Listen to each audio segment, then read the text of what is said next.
On my daughter's birthday, she raised her glass and said, "The best gift would be for you to disappear." So that's what I did. While she was on vacation, I sold the house and flew off to travel around Europe. And the letter I sent destroyed her life forever. Before we continue, please subscribe to the channel and let us know where you were listening in the comments. The envelope felt heavier than it should have as I pushed through the restaurant door. Inside, laughter bounced off exposed brick walls, and I spotted Etta immediately at the head of a long table, her friends clustered around her like birds. The hostess gestured vaguely toward the party, but I hesitated, scanning for an empty chair. There wasn't one near Etta. I made my way around the table's edge. Someone shifted, creating a gap between two women I'd never met. I slid into it, the envelope still clutched in my right hand. Etta glanced up, her smile flickering when she saw me, then returning brighter for her guests. "Dad made it," she announced, not quite to me. "Everyone, this is Alan." A chorus of polite hellos. I nodded, setting the envelope on the table in front of my plate. Wallace sat beside Etta, his arm draped across the back of her chair. He wore one of those shirts with tiny patterns that cost too much, and his watch caught the light when he reached for his wine. We ordered. Appetizers came. I waited for the right moment, watching Etta hold court, her hands animated as she told some story about a client meeting. Her friends laughed at the punchline. When the waiter cleared the plates, I picked up the envelope. "Etta," I said, leaning forward slightly. "Happy birthday." She turned, eyebrows raised. I extended the envelope across the table. She took it, examining the front like she expected something to be wrong with it. Behind her, Wallace watched with that half smile he always wore around me. She tore it open. 2 tickets slid onto the tablecloth. Hawaii. 7 days, oceanfront resort. Flights included. I'd spent 2 months saving the $4,200. Etta glanced at them, then at me. "Oh, Hawaii. I know you mentioned wanting to go," I said. My voice sounded thin. "Yeah, sure. Thanks, Dad." She placed the tickets beside her water glass, already turning back to the woman on her left. "Anyway, like I was saying about the presentation," I felt my smile lock into place. Around the table, a few guests looked at the tickets, then at me, then away. Wallace picked up one of them, whistled low. "Nice, Alan. Must have cost a fortune." He said it like he was commenting on the weather. "I wanted to do something special," I managed. Etta took a long sip of wine, set down her glass, and looked directly at me. Her voice carried clearly over the conversation. "You know, Dad, the best gift would be your disappearance. Seriously." The table went quiet. Someone's fork clinked against a plate. Wallace's laugh erupted first, loud and genuine. "Oh, that's cold, babe." He was still laughing, shaking his head. A few guests smiled uncomfortably. One woman, the blonde across from me, stared at her napkin. I kept smiling. My face felt like wax. "I mean it," Etta continued, lighter now, like she'd made a joke. "Just imagine. Waking up and the house is actually mine. No more tiptoeing around." "Etta, that's—" the blonde started. "What? I didn't ask for his charity." Etta picked up the tickets, slid them back into the envelope, and dropped it beside her purse. "But sure, Hawaii, we'll use them." The waiter arrived with the main course. Conversation resumed, fragmenting into smaller discussions. I cut my salmon into precise pieces, chewed mechanically, swallowed. Wallace said something about work. Etta laughed. I nodded when someone asked me a question about Portland weather. When we finally left, the night air hit my face like cold water. Wallace jangled my car keys. He always drove my car, had done so for 3 years now, and Etta walked ahead to the passenger side. I climbed into the back seat. The leather creaked under me. Wallace adjusted the mirror, started the engine. "Did you see his face?" he said, pulling into traffic. Old chump swallowed it again. Etta turned slightly in her seat. I could see her profile in the streetlight. "He's not going anywhere. He's too weak." "Think he'll actually move to the basement if we ask?" "Probably. He does whatever I tell him." My hands found the door handle. I gripped it, felt the metal press into my palm, watched the city lights blur past. They kept talking, their voices floating back to me like sounds from another room. I stopped listening to the words. We pulled into the driveway. I waited for Wallace to unlock the doors, then walked across the lawn to the front entrance. Inside, the house was dark except for the lamp Etta insisted stay on in the entryway. I moved through the hall, past the master bedroom, their bedroom, to the small room at the end, my room. I closed the door quietly, sat on the edge of the bed, still in my coat.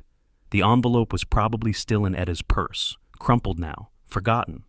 $4,200. 7 years since my wife died, and Eda moved back home with Wallace. 7 years of watching my house become theirs. I sat there until dawn, and by the time light crept through the window, I knew exactly what I had to do. Sleep never came. I lay on top of the covers, shoes still on, watching the ceiling change from black to gray. Around 4 in the morning, I heard them laughing in the master bedroom, the sound muffled but clear enough. Their voices carried through the walls like smoke. I replayed it all, not just tonight, everything. The day they took the master bedroom, 3 months after moving in, Eda standing in the doorway with her hands on her hips. We need more space for our king bed. You understand, right? I'd moved my things that afternoon while they went furniture shopping. The credit card statement from last October, $2,300 in charges I never made, clothes, restaurants, a weekend in Seattle. When I'd asked about it, Wallace had shrugged. Family card, right? My garage spot, occupied permanently by Wallace's truck. My car sat in the driveway now, exposed to weather. Every weekend morning for 7 years, me in the kitchen at 6, making coffee, preparing breakfast. Eda and Wallace sleeping until noon, then appearing in their robes, taking the food like room service. The clock read 6:15 when I finally stood. My joints protested. I walked to the bathroom, splashed water on my face, and went to the kitchen. The routine moved through me automatically. Coffee brewing, eggs in the pan, toast in the slots. I set the table for 3, though I knew they wouldn't appear for hours.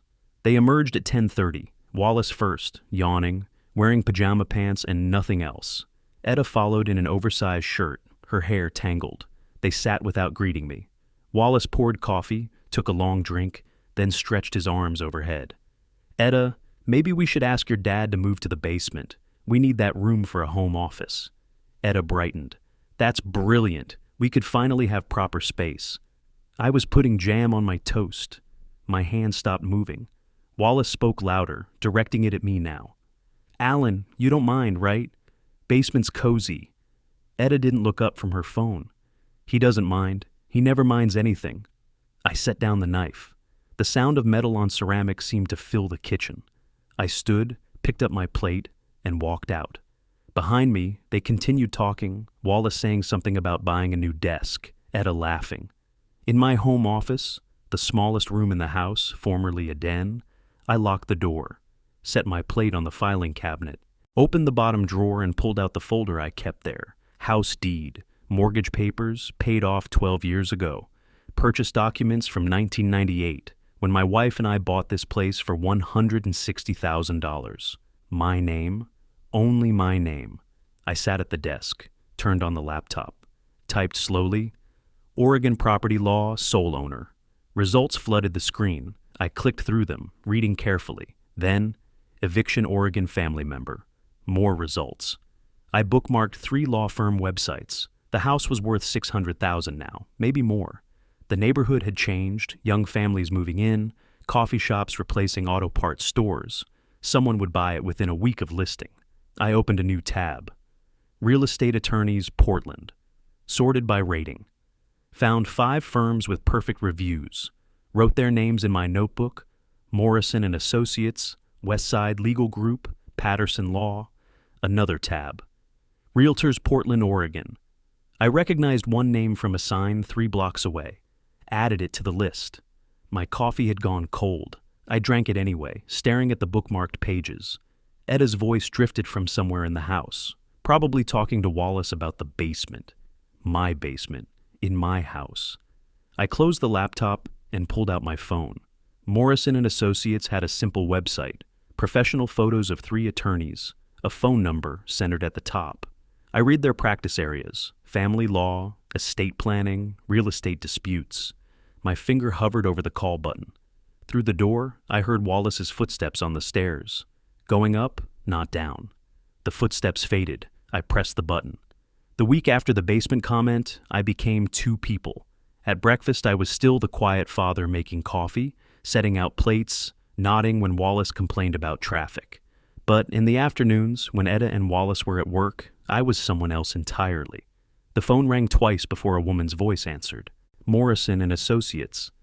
I need to speak with Claude Miller, I said, about a property matter. She scheduled me for Thursday afternoon. I told Etta I had a retiree architectural society meeting. She didn't look up from her phone. I spent 3 days preparing, pulled the house deed from the safe in my closet, the one Etta didn't know existed, spread it across my desk, read every line. Purchase date, April 1998. Owner, Alan James Peterson. No co-signers, no joint tenancy. Just my name, black ink on official paper. I searched online each afternoon, clearing my browser history afterward. Oregon property law, sole ownership rights, eviction procedures, fast property sales. The words blurred together, but patterns emerged. I took notes in a small leather journal, kept it locked in my briefcase. Thursday came. I left at 1, drove downtown to a cafe 3 blocks from the attorney's office, ordered coffee I didn't drink, waited. Claude Miller arrived at 2:15, younger than I'd expected, maybe 42, carrying a slim leather portfolio. Mr. Peterson? He extended his hand. His grip was firm. We sat in the back corner.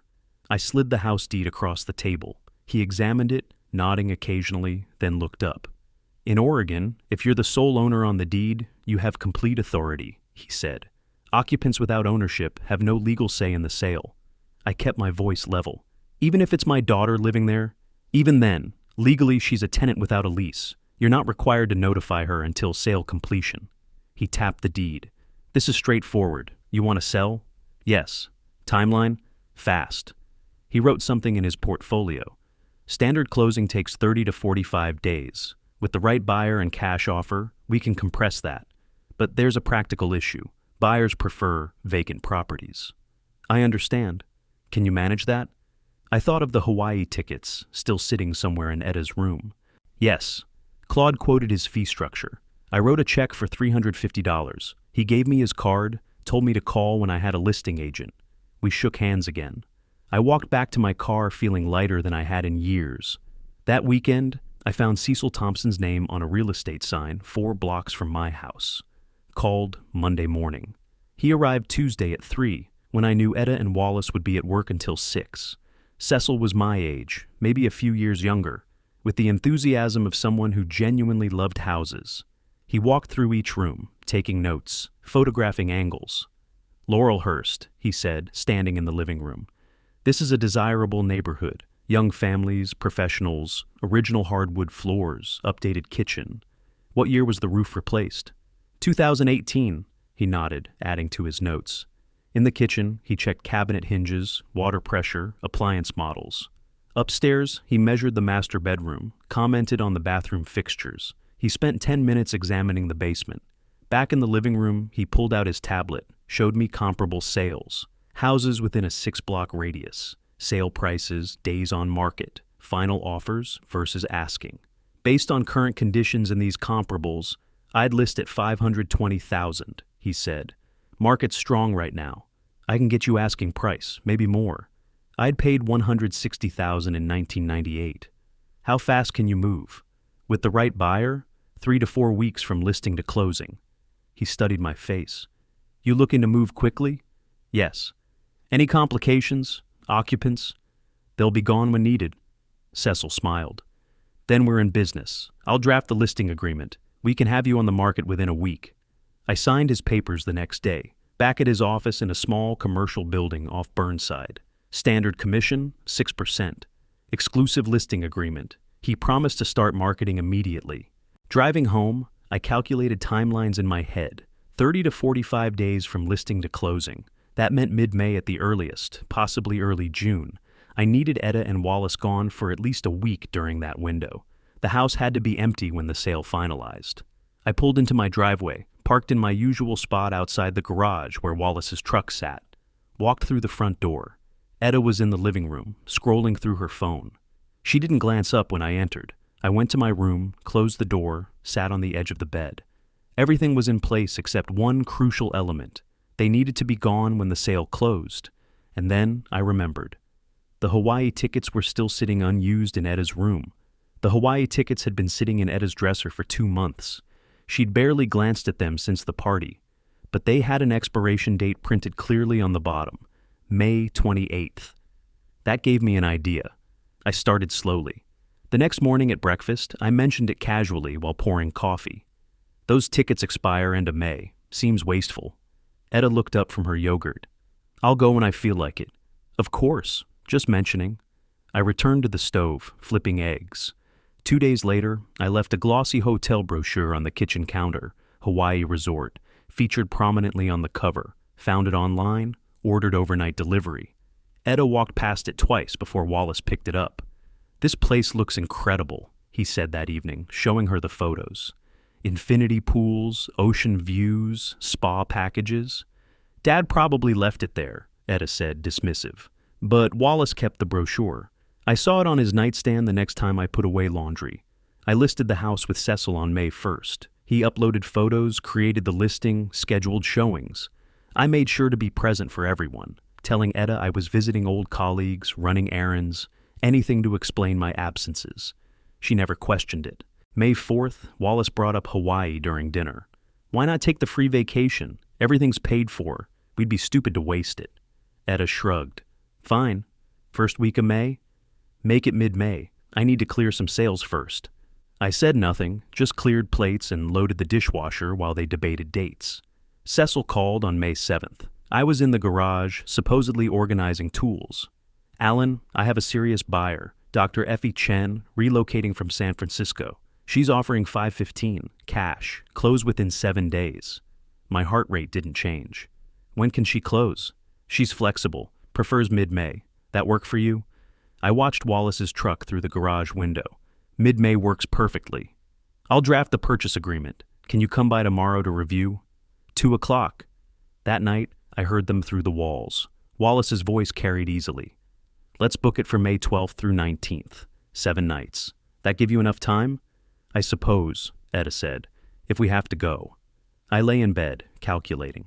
May 12th departure meant they'd be gone by early afternoon. Closing was scheduled for May 14th. Cecil would handle everything. I'd signed papers at his office while they were 3,500 miles away, lying on a beach I'd paid for. The next morning, Wallace announced at breakfast they'd booked the flights. May 12th departure, 1:15 in the afternoon. Return on the 19th. That's nice, I said, refilling his coffee. You'll enjoy it. Etta finally looked at me. Thanks for the tickets, I guess. You're welcome. Cecil's office smelled like fresh paint and copy paper. He spread the purchase agreement across his desk. 15 pages of legal language, terms, and conditions. Closing date stamped on page 3. May 14th, 10 in the morning. Effie Chen's physician relocating for a hospital position, Cecil explained. She needs housing immediately, starting her new job June 1st. Cash buyer, no financing contingencies. This is as clean as sales get. I read every page. Sale price, $515,000. Cecil's commission, $30,900. Closing costs, another $12,000 estimated. That left me roughly $470,000, give or take a few thousand depending on final adjustments. I signed on every marked line. What about the occupants? Cecil asked. They'll be gone by the 12th. House will be vacant. He nodded, satisfied. I'll coordinate with the title company. Effie wants to move in immediately after closing. That a problem? No problem at all. I drove home carefully, keeping exactly at the speed limit. It was May 9th, 3 days until Etta and Wallace left. 5 days until the house became someone else's property. 5 days until my daughter came home to find locks changed and ownership transferred. Wallace was in the garage when I pulled up, loading golf clubs into his truck. Hey, Alan, can you watch the house while we're gone? Water plants, that kind of thing? I met his eyes. Of course. I'll take care of everything. Appreciate it, old man. Old man. I smiled. Have a wonderful trip. Etta appeared in the doorway, connecting garage to house, holding her phone. Wallace, did you book the airport parking? Handling it now? She glanced at me, then away. We're leaving Monday around noon. We'll catch lunch before the flight. I'll make sure everything's ready, I said. On the last day of April, everything aligned. Wallace booked their flights for May 12th. Cecil confirmed closing for May 14th. I had exactly 2 weeks to prepare for their departure and my disappearance. The morning of the 12th arrived clear and bright. I made coffee as usual, watching Etta and Wallace drag their suitcases down the stairs. They were excited, laughing about Mai Tais and beach sunsets. I said nothing, just grabbed my car keys. "Thanks for the ride, Dad," Etta said at the airport curb, barely looking at me as Wallace unloaded their luggage. "See you in a week." "Have a safe flight," I said. Wallace grabbed the last bag, grinning. "Don't burn the house down while we're gone." I watched them walk toward the terminal entrance. Etta's carry-on rolled behind her, one wheel squeaking. Wallace had his arm around her waist. They passed through the automatic doors without looking back. I parked the car and went inside, stood at the terminal window until I saw them clear security. They disappeared into the crowd beyond the checkpoint. Gone. I drove home slowly, taking surface streets instead of the highway. The house felt different when I walked inside, quieter. I stood in the living room, looking at the furniture we'd bought together 27 years ago. The couch, the coffee table with the stain from Etta's childhood art project. May 13th, I met the notary at her office on Hawthorne. Small space, second floor above a bookstore. She spread the documents across her desk. "Sign here, here, and initial here," she said, pointing with a pen. "This transfers all ownership rights." My hand moved steadily, no tremor, no hesitation. Each signature felt like unlocking a door. Cecil called that afternoon. "Congratulations, Alan. Clean sale. Funds should hit your account by end of day." They did. I checked my phone at 6, $482,043.18. Everything minus Cecil's commission, attorney fees, closing costs. I stared at the number for a long time. I spent the 14th packing. 2 suitcases, that's all I'd decided. One for clothes, one for documents, and a few personal items. My passport, birth certificate, the architectural sketches from my early career. 3 shirts I actually liked. I left the closets full. Etta's winter coat still hung in the hall. Wallace's golf clubs leaned against the garage wall. Not my problem anymore. Effie Chen arrived at 5. I'd given her my schedule when Cecil coordinated the closing. She was younger than I'd pictured from Cecil's description, maybe 33, wearing scrubs under her jacket, coming from the hospital. "Dr. Chen," I said, opening the door. "Effie, please." She stepped inside, looking around. "It's beautiful, even better than the photos." I handed her the keys, garage remote, the envelope. "I'll make sure she gets this when she arrives," Effie said, examining the sealed envelope. "She's expecting to return on the 19th. Please give it to her then." "Of course." She looked at the furniture. "And you're sure about leaving everything?" My voice came out flat. "I'm sure. It's yours now." I showed her the basics: thermostat location, circuit breaker panel, the living room window that stuck sometimes. She took notes on her phone. We shook hands at the door. I walked out carrying my 2 suitcases, didn't look back. The flight left Portland at 10:45 on the 15th. 5 hours to Newark, then 7 hours overnight to Lisbon. I bought an international phone plan during the Newark layover, sitting in a terminal chair watching planes take off. The woman at the kiosk asked if I was visiting family. "No," I said, "just me." Lisbon appeared below as dawn broke. Orange tile roofs, the river cutting through the city, morning light turning everything gold. I'd chosen it because my wife and I had talked about going someday.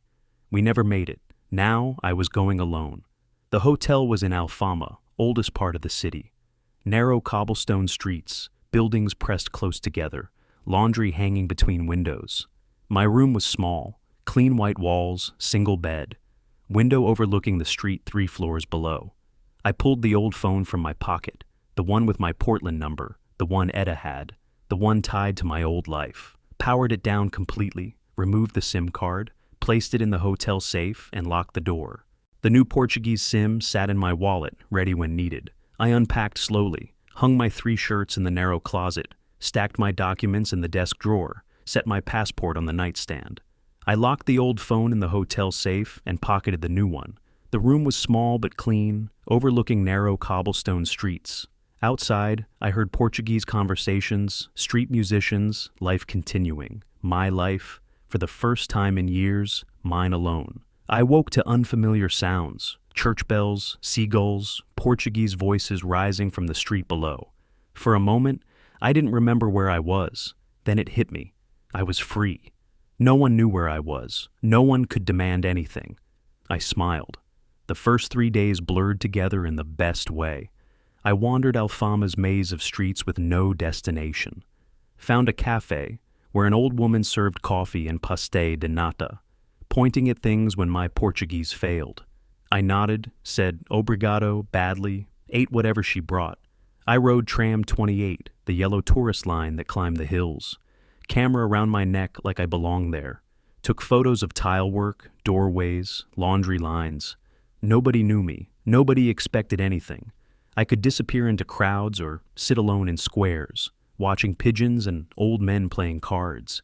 My budget calculations were simple: $482,000. Cost of living in Lisbon was roughly half of Portland. I could live modestly for years, maybe decades if I was careful. Small apartment eventually, instead of the hotel. Weekly markets instead of restaurants. I had time to figure it out. On my new phone, I checked Instagram occasionally. Old habits. Edda's account was public, always had been. May 17th, she posted a sunset beach photo. Caption, Paradise. Wallace appeared in a poolside photo the next day, cocktail in hand, tagged at their resort. May 19th morning, Edda's story showed the airport terminal. Heading home? Then nothing. That evening, 11 at night, Lisbon time, 3 in the afternoon, Portland, I retrieved the old phone from the safe, powered it on. It took a moment to find signal, then exploded with notifications. 34 missed calls, all Edda, 17 voicemails, text messages stacked in an endless scroll. I pressed play on the first voicemail. "Dad, what did you do?" Edda's voice, high-pitched, panicked. "The door won't open. Some woman says this is her house now. Where are you? Answer." I skipped ahead. Voicemail 5. "This isn't funny. Call me back right now." Anger replacing panic. Voicemail 12. Wallace's voice. "What kind of sick joke is this? We have nowhere to go." I kept skipping through them, watched the progression. Anger gave way to confusion, confusion to desperation. By voicemail 28, Edda's voice had changed completely. "Dad, please, just tell me what's happening." I powered the phone off mid-message, locked it back in the safe. My laptop sat on the small desk. I opened it, checked email. One from Effie Chen, sent 6 hours ago. "Mr. Peterson, your daughter arrived this evening around 6 p.m. I gave her your envelope as requested. She was very upset.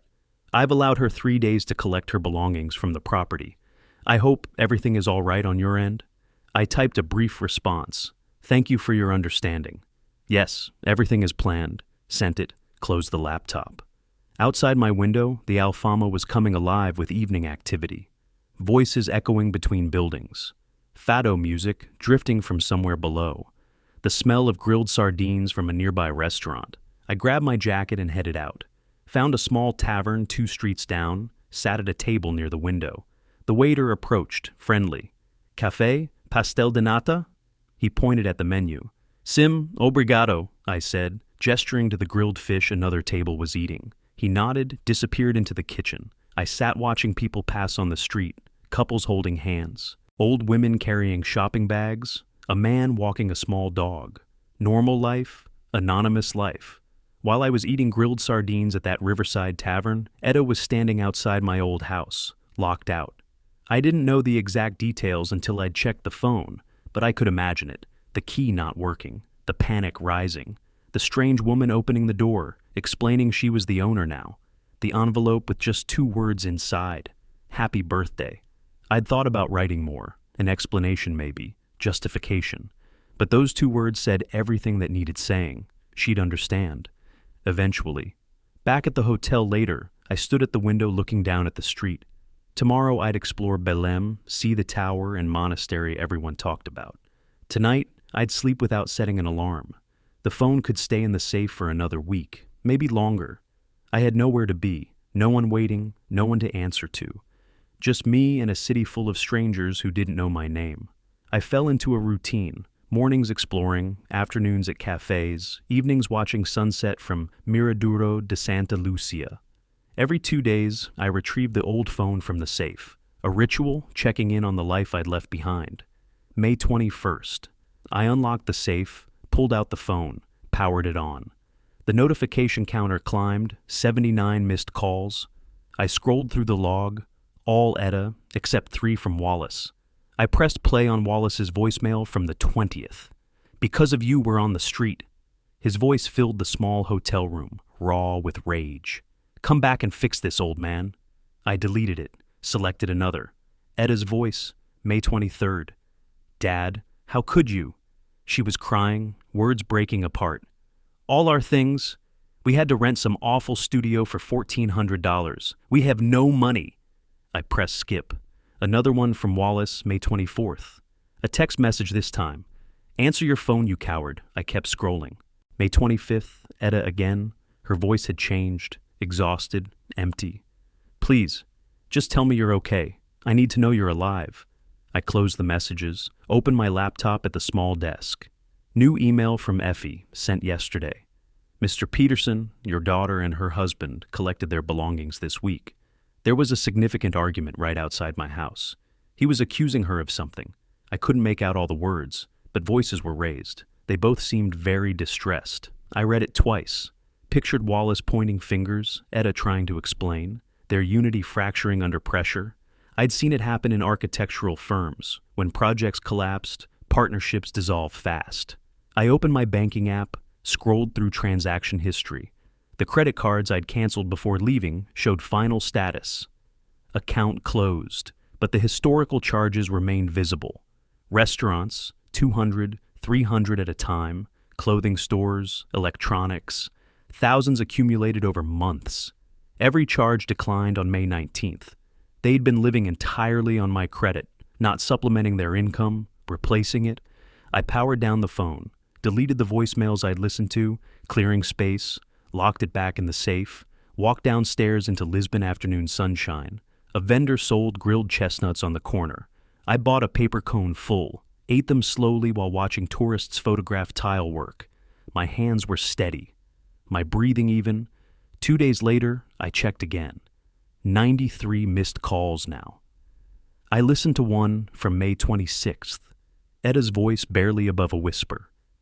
I keep thinking about the party, what I said. You just wanted to give me something nice, and I don't know why I said those things. I deleted it, locked the phone away. The days continued. I rode tram 28 to Belém, toured the monastery. Ate pastel de nata at the original bakery, walked along the Tagus River at sunset. Every evening, I returned to my hotel, and the phone stayed locked away until the next 2-day cycle. May 28th. 104 missed calls. I scrolled through without listening, saw the timestamps clustering, early morning calls, lunch hours, late nights. Desperation has a rhythm. I opened my laptop at a cafe in Bairro Alto, ordered a coffee, checked my bank statement again. $482,000 minus hotel costs and daily expenses. I'd spent maybe $3,000 in 2 weeks. At this rate, I could travel for years. Another email from Effie. Just wanted to confirm your daughter retrieved the last items today. She asked if I knew where you'd gone. I told her I had no information. Hope that was correct, I typed back. That was correct. Thank you for everything. I closed the laptop. The phone went back in the safe that afternoon. I wouldn't check it again until I reached Spain. I'd been in Lisbon 3 weeks. It was time to move on. I booked a flight to Barcelona for early June. The phone went back in the safe. I wouldn't check it again until I reached Spain. Early June brought change. I packed my 2 suitcases and caught a morning flight to Barcelona. Lisbon had served its purpose. Distance from Portland, time to breathe, space to think. Now I wanted color, architecture, life pulsing through streets. The Gothic Quarter called to me, those medieval alleys I'd studied in architecture school but never walked. The flight took just over 2 hours. I watched Portugal disappear below, then the blue expanse of Mediterranean, then Spain's eastern coast appearing. Barcelona spread beneath the plane's wing as we descended.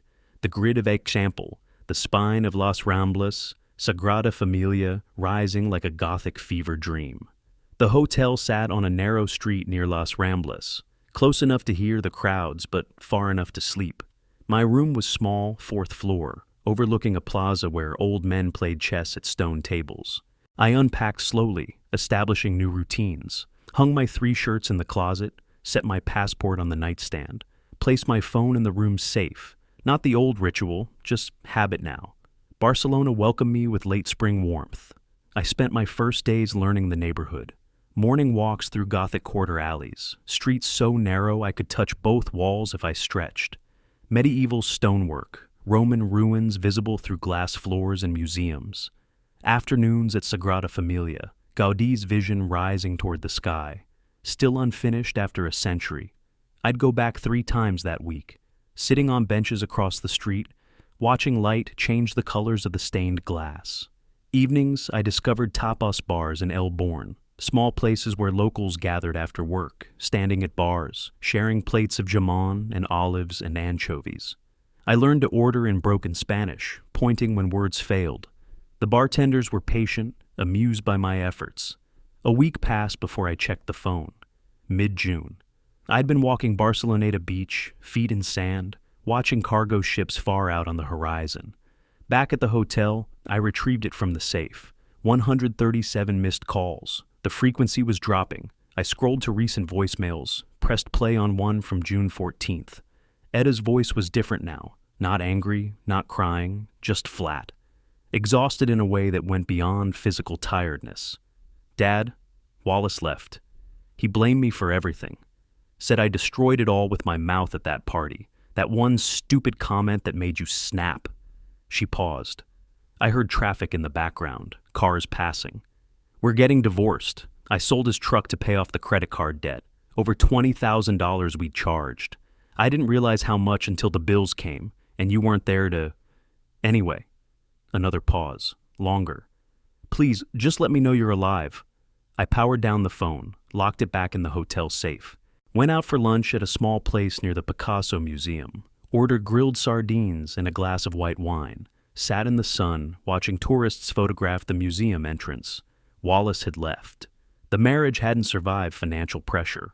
I thought about that while eating my sardines. 7 years they'd lived in my house, spending my money, taking my support for granted. The moment it disappeared, so did their relationship. Like a building with no foundation. Looked solid until you tested it. Barcelona treated me well. I walked everywhere. Camera around my neck like a tourist. Photographed tile work, doorways, the play of light on old stone. Visited the Picasso Museum, Macbie, the Fundació Miró up on Montjuïc. I'd been an architect my whole life, but never traveled like this. Unscheduled, open, following curiosity instead of deadlines. I took the funicular up to Montjuïc one afternoon, walked the gardens, looked down at the city and port spreading below. Found a quiet cafe up there, ordered coffee, sat for 2 hours just watching the view. Nobody knew me. Nobody wanted anything from me. I could sit as long as I wanted. Early July, I booked a train to Florence. Something about the city had always appealed to me, ever since architecture school. Renaissance perfection, the Duomo, Brunelleschi's dome, an engineering marvel I'd studied in textbooks but never seen in person. It was time. The train ride took most of a day, cutting across southern France, then down through northern Italy. I watched landscapes change outside the window. French countryside, Alpine foothills, Italian plains. Read a paperback I'd bought at the Barcelona train station, something light about expats in Paris. Dozed occasionally in the afternoon sun, warming the compartment. Florence appeared smaller than Barcelona, more compact, more golden.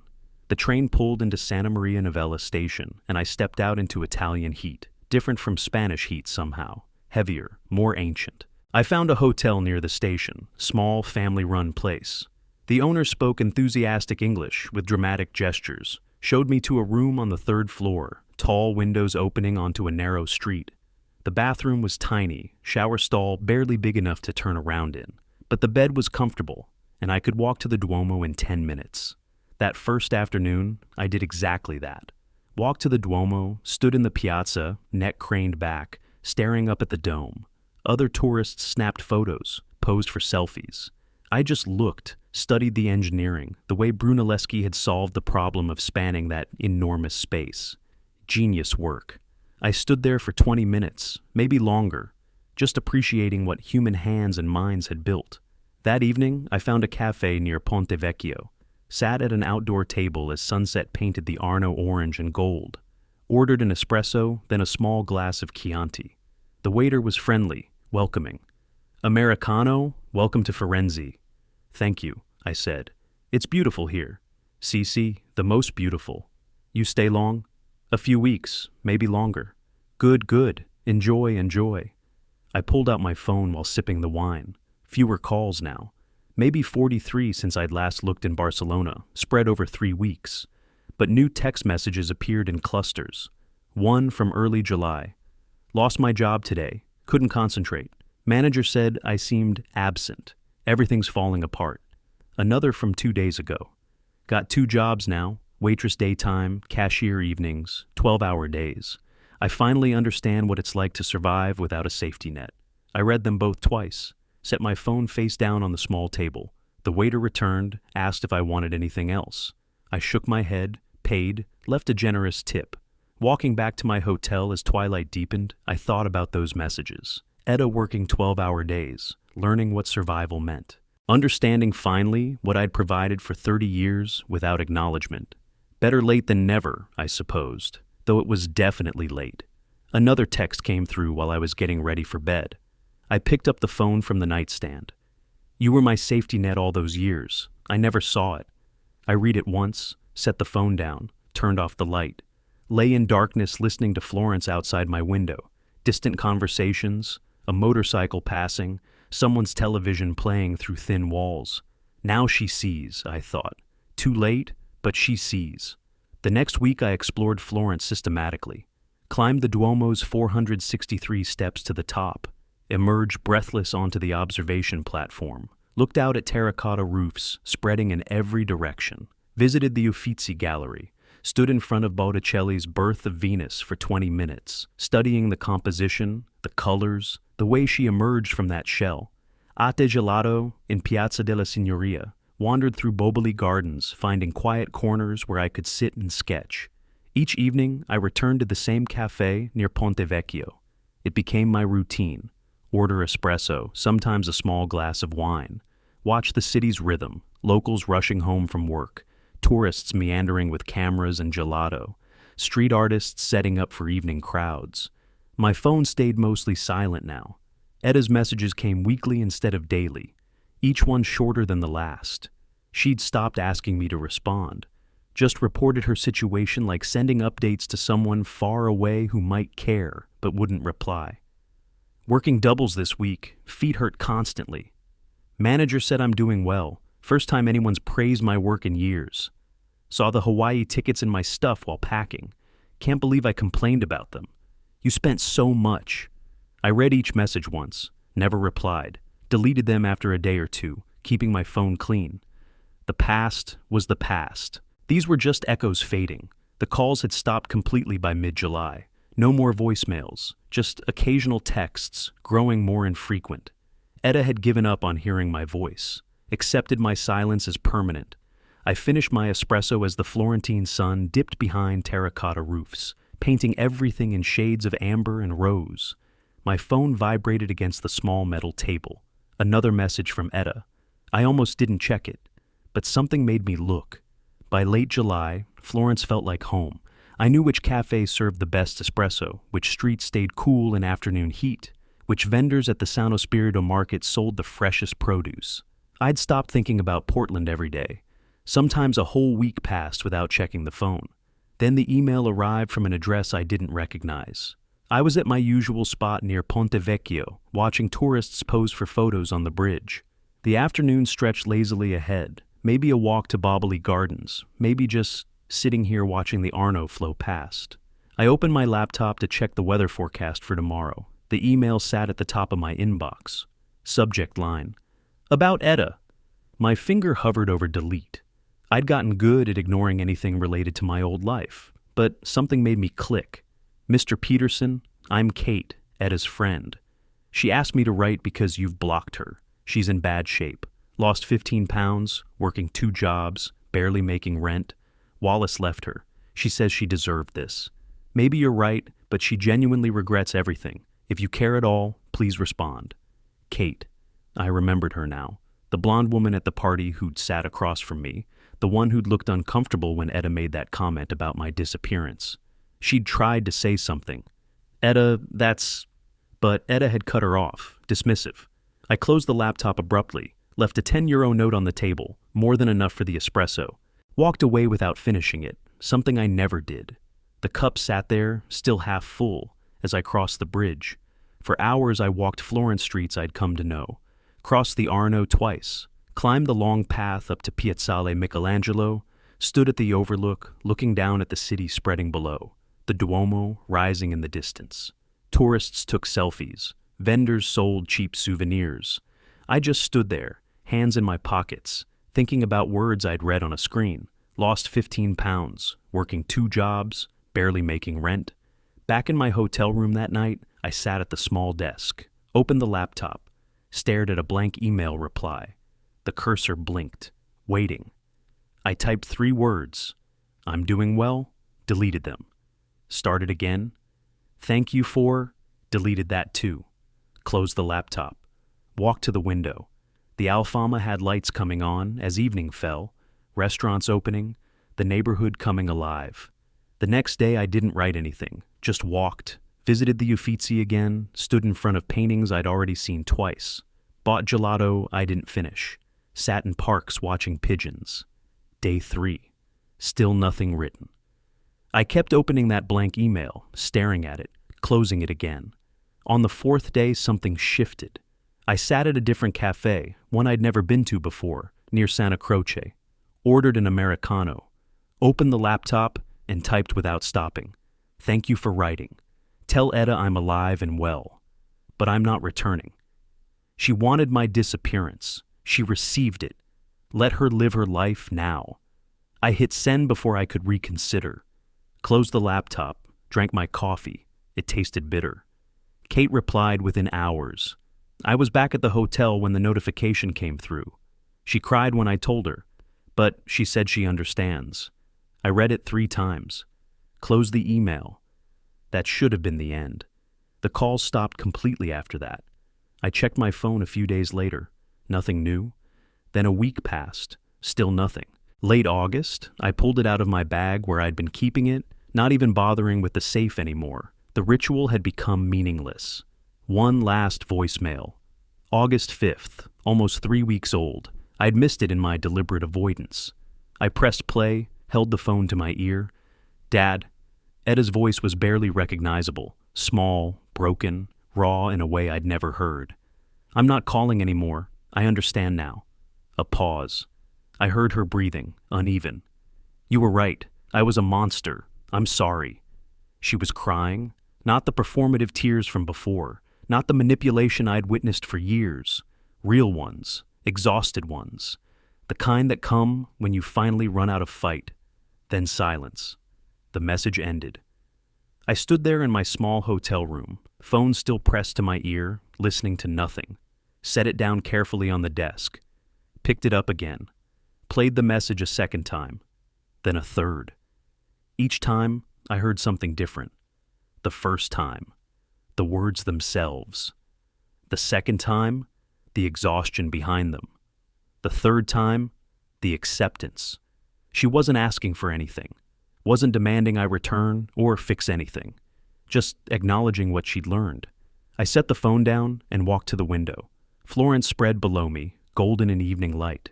The Duomo rose against the sky.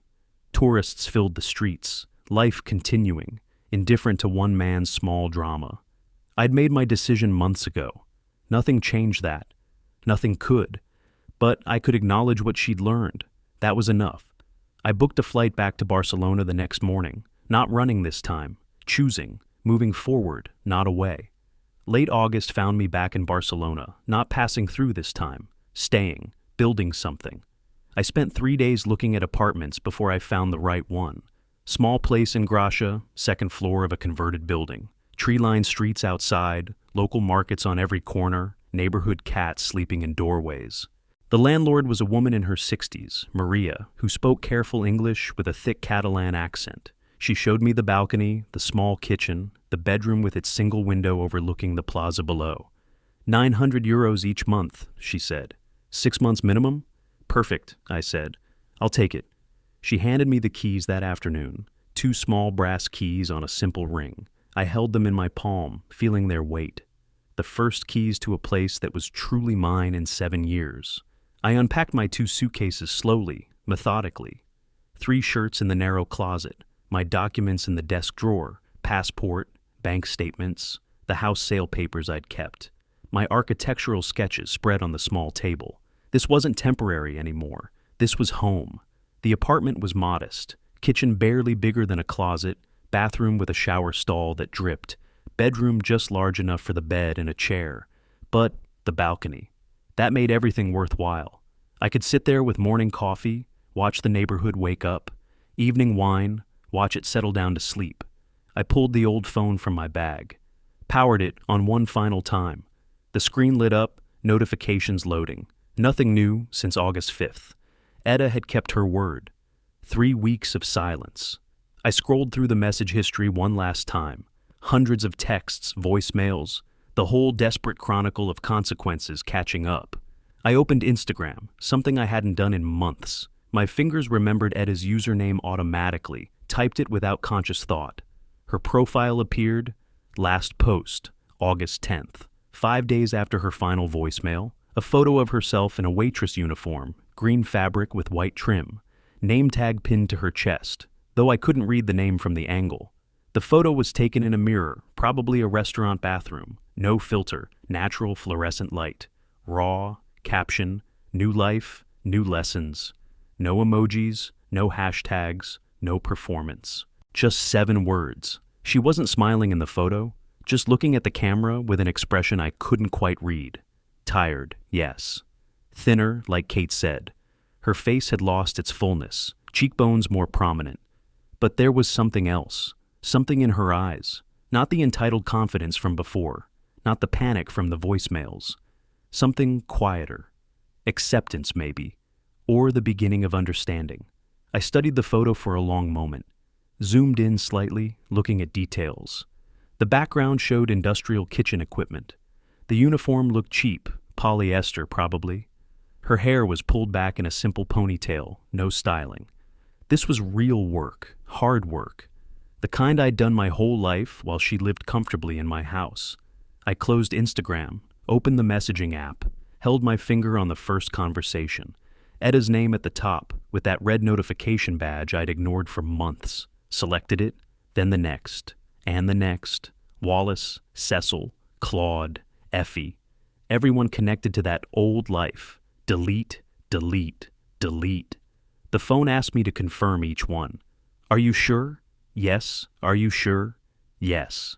I watched conversations disappear, months of history erasing itself line by line. When the message list was empty, I walked to the small trash bin in the kitchen, looked at the phone in my hand one more time. This device had been my window into consequences unfolding. My way of knowing the plan had worked, but I didn't need it anymore, didn't want it. I dropped it in the trash, heard it hit the bottom with a dull thunk against the plastic liner. The balcony called to me. I made coffee in my new kitchen, a simple mocha pot I'd bought that morning at the market. Watched it percolate on the small stove, filling the apartment with that rich smell. Poured it into a white ceramic cup. Added just a touch of milk from the tiny refrigerator. Outside, I arranged the single chair, sat down with my coffee. Barcelona's evening was beginning. The city spread in every direction, rooftops catching the golden light. Below in the plaza, people walked home from work. A couple argued in rapid Spanish, hands gesturing. Children played near a fountain, their laughter rising. An old man walked a small dog, life continuing its eternal rhythms. I sipped my coffee slowly, closed my eyes, felt the warmth on my face. The thought came unbidden. I didn't win by destroying her. I won by reclaiming myself. $482,000 in my bank account. Enough to live modestly for decades if I was careful. My health still good at 62. Freedom to go anywhere, do anything, answer to no one. Everything I needed, everything I'd earned through 30 years of architectural work, 7 years of humiliation, 3 months of precise planning. My new phone buzzed in my pocket. I pulled it out, checked the screen. Manuel. We'd met in Lisbon at a cafe, talked about architecture and exile and starting over. He was Portuguese, had moved to France years ago. We'd kept in touch sporadically, friendly messages every few weeks. Alan, I'm in Barcelona for business. His voice came through warm, accented. Dinner tonight? I know a great place in El Born. You must come. I felt myself smile. Genuine, unexpected, the muscles in my face remembering how. Manuel? Yes, I'd like that very much. Excellent! 7 o'clock. I'll text you the address. It's a small place, tapas, very local. You'll love it. I'll be there. Wonderful. It's good to hear your voice, my friend. I set the phone down on the small balcony table, finished my coffee slowly. The sun dropped lower, painting everything in shades of amber and gold. Somewhere below, a street musician started playing guitar, flamenco, complex and melancholy. The melody drifted up, mixing with conversations in Catalan and Spanish, with children's laughter, with the everyday symphony of a city living. Tomorrow, I'd explore more of Gracia. I'd seen a photography group advertised at a cafe meeting Wednesday evenings. Maybe I'd join. Learn more Spanish. I'd been lazy about it, relying on English. Visit that bookstore on the corner that sold used English paperbacks. Sign up for a cooking class I'd noticed at the community center. The future stretched ahead, unscripted and entirely mine. I'd spent 30 years living for others, building a home for a wife I'd loved deeply, who died too young, supporting a daughter who'd grown to despise me, tolerating a son-in-law who mocked me openly, sleeping in a small room in my own house, making coffee for people who treated me like furniture, being useful, being necessary, being invisible. Now I lived in a small apartment in Barcelona, made coffee for myself, spent my days however I chose, answered to no one, was necessary to no one, and that was perfect. Etta was working 2 jobs in Portland, learning what survival felt like without a safety net she'd never acknowledged existed. She'd lost her husband, her home, her comfortable life, everything I'd provided without recognition for years. She'd wanted my disappearance at that birthday party. She got it, and I got this. Freedom, choice, peace, morning coffee on a Barcelona balcony, dinner with a friend tonight, tomorrow's possibilities, next week's adventures, a life that was finally completely mine. That wasn't revenge. That was justice. I finished my coffee as Barcelona's evening deepened into twilight. Manuel would meet me in an hour at that tapas place in El Born. We'd have dinner, drink wine, talk about architecture and travel and life. He'd tell me about his projects in France. I'd tell him about Florence, about the Duomo's engineering marvel. We'd laugh, make plans to meet again. Tomorrow would bring whatever it brought. And the day after that. And all the days after that. All mine, every single one. If you liked this story, please like this video, subscribe to the channel, and share your impressions of this story in the comments. To listen to the next story, click on the box on the left. Thank you for watching.